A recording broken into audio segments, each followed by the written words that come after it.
I want to start with a central, really explosive question. Could the United States, with its strong elections, its whole bedrock of constitutional principles, could it ever willingly install a dictator who then just systematically dismantles democracy from the inside? It's the core, really unsettling question Sinclair Lewis posed back in 1935 in his book, It Can't Happen Here. It's a terrifying thought experiment because, it forces you to look past history, past your own comfort, and really examine your own security. And Lewis's answer in the book is just definitive. It's Yeah. that it not only can happen here, but that our complacent faith in American exceptionalism that actually makes citizens far more vulnerable. That sense of immunity. Exactly. They were somehow different. That's the soft spot that a charismatic populist, a strong man, can exploit. He promises protection, greatness, all of it, while he's quietly installing a one-party police state. That is a heavy start, and we are going to dive deep into exactly how Lewis builds this political nightmare. But before we do, we just want to mention that you are experiencing a unique two-voice AI conversation. It's powered by Google's Notebook LM, and it's designed for a deeper, more dynamic book analysis. Our mission today is to guide you through this book's really serious claims about human nature, about civic life, and frankly, the devastating cost of trading constitutional liberty for a little emotional comfort. So let's unpack that core distortion. Well, what's so fascinating is that Lewis understood that American fascism wouldn't show up in a foreign costume. He was far too clever for that. He doesn't import some alien ideology. Instead, he shows us how tyranny is built by taking traits that Americans already admire and just bending them. Bending them into tools of control. Right. So it's not an invasion. It's a mutation. Precisely.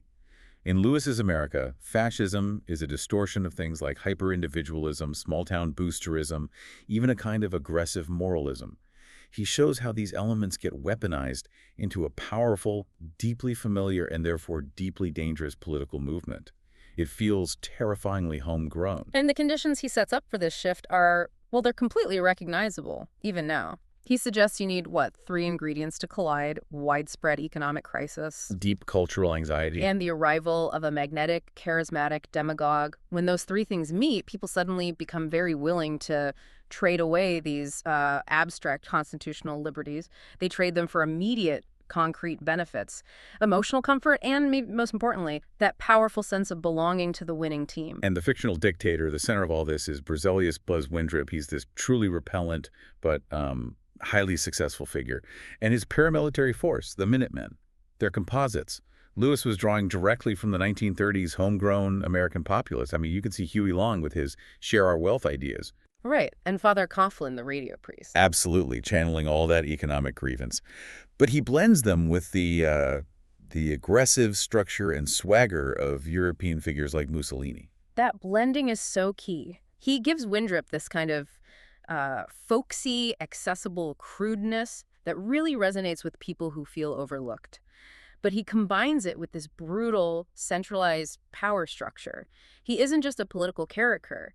He functions as a symbol. He absolutely does. He embodies that deeper temptation we all feel when the world gets too complex. That wish for a strong man. To just sweep in, cut through all the red tape, and simplify everything. To give you black and white answers where there's only messy gray. And to make that threat feel real, Lewis grounds the entire movement in a thoroughly American aesthetic.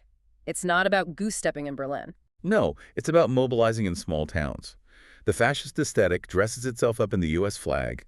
It uses familiar hymns, evangelical slogans, and it thrives in places like Rotary clubs, local newspapers, and patriotic rallies. By normalizing it, by making it look and sound just like patriotism, Lewis makes it almost impossible for respectable people to recognize what it is. Until it's too late. Way too late. So if the ideology is American and the leader is American, the next question is how ordinary American citizens let it happen. This is where Lewis gives his narrative this chillingly consistent logic about moral progression. How does he show that slide into tyranny? Is it a quick fall? Oh, absolutely not. Lewis gets that revolutions fail if they demand too much too fast. Tyranny, in his version, is death by 1,000 small concessions. The logic is incremental. Each time citizens accept one small violation, some censorship of an opposition paper, maybe a mandatory loyalty oath for teachers. Or the arrest of some political opponent across town. Right. The regime is effectively training the population. They normalize the excess. And that just sets a new, lower baseline for what's acceptable. It's that progression that fascinates me, from ridicule to fear and then finally to terror. The book isn't just about the dictator's actions, it's about the internal moral math of the citizens. What specifically makes the institutions hollow out in the story? It's the calculation made by the majority of ordinary people. The institutions, courts, schools, the media, they hollow out when enough professionals decide that their own personal safety or maybe their prejudices or just their career. Is more urgent than principle. Exactly. That slow, calculated delay in action is what costs the community everything. It's the journalist who starts to self-censor, the judge who looks the other way, the teacher who quietly joins the party. And Lewis gives us Doremus Jessup, the small-town journalist, as our guide through this awful moral landscape. He's the protagonist, the morally anxious observer. What's his path? Doremus's arc is so critical. He starts out in this position of comfortable, ironic detachment. He sees Windrip as absurd, almost a joke. He thinks the system will just naturally repel someone so vulgar. But as the repression gets worse, his position has to evolve. He moves from private conscience, just being quietly disgusted, to finally embracing public active resistance. He realizes that just commenting isn't enough anymore. He has to take responsibility. But Lewis is really careful not to make Doremus a hero from page one. He highlights his limitations, his age, his comfort, and this initial tendency to just chronically underestimate the danger because he can't imagine his country being this barbaric. And that's one of Lewis's most piercing critiques. And it's the key takeaway for you, the listener. Those limitations expose a crucial mechanism of tyranny. Ordinary, respectable citizens help it thrive just by delaying action. They sit on the sidelines, waiting for someone else, the courts, the opposition, the next election, to fix it. And they wait until the cost of resistance becomes catastrophically high. By the time they realize how serious it is, they're already living in a police state. And within this one town, Fort Beulah, Lewis lays out the entire spectrum of human behavior under pressure. What are the civic types he shows us? And what's the moral price of joining the regime? You see these clear categories. You have the true opportunists, the people who've been overlooked, and now they see a chance for power by joining the Minutemen. Then you have the fearful conformists. These are the people who rationalize every abuse because they just want to blend in, desperate not to be noticed. And then finally, there's the tiny, courageous minority of resistors who risk everything. Their freedom, their families, their lives, all for principle. And the moral asymmetry is just shocking. The people who align with Windrip's Corpo movement, they don't just get power. They gain it precisely by enforcing humiliation and violence on their neighbors who belong to the newly defined wrong group. Whether that's union members or intellectuals or racial minorities, the price of their belonging is their moral complicity in the oppression of others. They swap their independence for the right to oppress. If we zoom out a bit, it's so important to connect this back to Lewis's historical moment. He was obviously alarmed by the global rise of fascism, but his specific target was this fusion of American elements he saw right at home. Lewis's American fascism is it's really unique. It's a homegrown authoritarianism that fuses mass media, corporate interests, and all this patriotic kitsch. It claims to defend the common man against the elites, while in reality, it's crushing unions, silencing dissenters, and targeting the vulnerable. It's a betrayal of the Republic dressed up meticulously in red, white, and blue. And to really understand the weight of that betrayal, let's apply a deeper analysis. If we hold Windrip's regime up to some basic ethical standards, how does it do?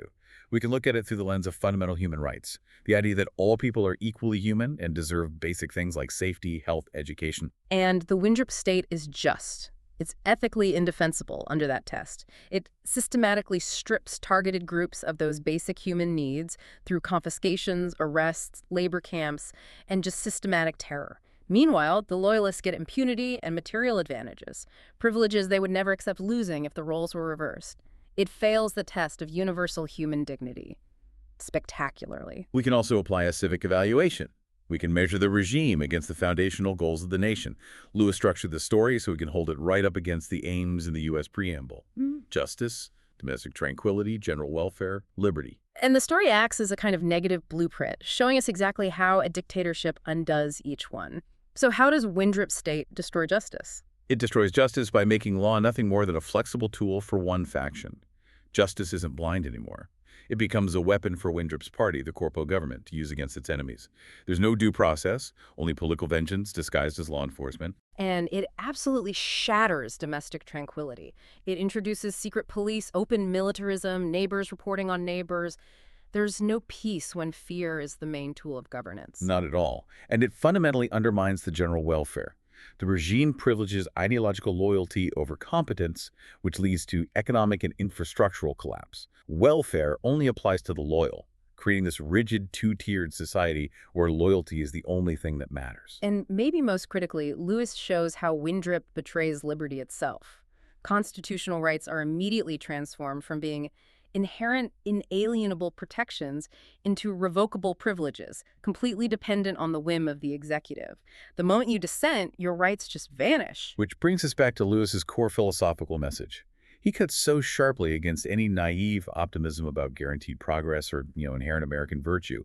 His message is a sober warning.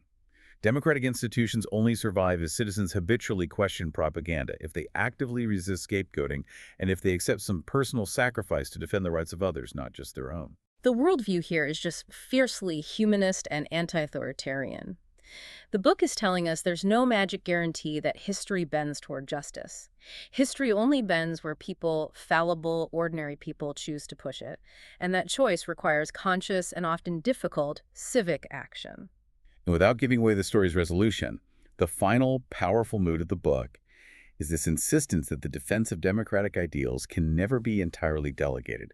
You can't just rely on the courts or established leaders or institutions to save you. That defense has to be carried by fallible, frightened citizens who, like Doremus, eventually decide that the personal risks of resistance are finally less terrifying than the moral cost of staying silent. That moment, that flashpoint where the personal calculation flips from prudence to action, that's where the enduring power of Lewis's warning really lies. So we'll leave you with this final thought to mull over. When precisely does your detachment stop being prudence in a crisis and become moral culpability? At what exact point do you realize that your silence has already cost you more than your voice ever would? Think critically about the choices Lewis's characters make. If this kind of intense analysis inspires your own reflection, make sure you explore the Mindful Moments on our podcast's feed and on our YouTube channel. They offer AI book analysis designed to inspire rational thought. Subscribe to this deep dive, share this analysis with anyone thinking about the fragility of civic life, and you can purchase the book via our link below. But above all else, think critically about the lessons Lewis presents. We'll see you on the next deep dive.